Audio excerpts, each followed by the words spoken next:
नमस्कार प्रणाम, हम हैं पवन सिंह। अपन भोजपुरिया माटी के खुशबू और हलवा जिस गाने का वीडियो का आप सभी को बेसब्री से इंतजार है, तो आप लोग के लिए सबसे बड़ी खबर निकल के आ रही है पवन सिंह के टीम के तरफ से कि गाने का वीडियो का शूट कंप्लीट हो चुका है, जहां का कई सारे आप लोग तस्वीर देख पा रहे होंगे। जी आपको बता दूं कि गाने को डायरेक्ट किए हैं रवि पंडित, जो कि पावर स्टार पवन सिंह और रवि पंडित का जोड़ी तो आजकल हिट है, भोजपुरी में नंबर 1 जोड़ी बन चुका है। तो आपको बता दूं कि आरा में अबू दोबारा नौ गाने का वीडियो जो कि पूर्ण रूप से कंप्लीट हो चुका है। हो सकता है कि आज शाम को या रात को इस गाने का टीजर भी आप लोगों को देखने को मिले।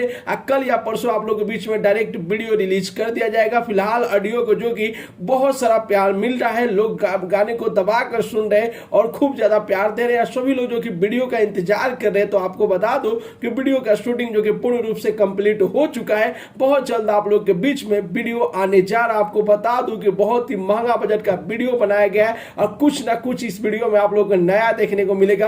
कुछ नया किया गया है। जबरदस्त पावर स्टार पवन सिंह का एनर्जेटिक परफॉर्मेंस है। तो मिला जुला के एक बेहतरीन वीडियो आने जा रहा है मां Amba films official YouTube channel पर। फिलहाल आप लोग ऑडियो को दबा के सुनिए, दबा के शेयर कीजिए और बहुत जल्द आप लोगों के बीच में वीडियो भी आने जा रहा है। जैसे ही रिलीज डेट सामने आएगा या वीडियो का पोस्टर आएगा, आप लोगों को मैं जरूर ही बताऊंगा। तो फिलहाल में आप लोग ये रिपोर्ट कैसा लगा और कितने लोग बेसब्री से वीडियो का इंतजार कर रहे हैं आरा महबू ना दोबारा हो गाने का, अपना राय जरूर ही कमेंट बॉक्स में बताइए। और साथ ही साथ इस वीडियो को ज्यादा से ज्यादा लाइक कीजिए, ज्यादा से ज्यादा शेयर कीजिए। मिलते अगले वीडियो में एक नया न्यूज के साथ, तब तक के लिए बाय बाय, टेक केयर, जय हिंद।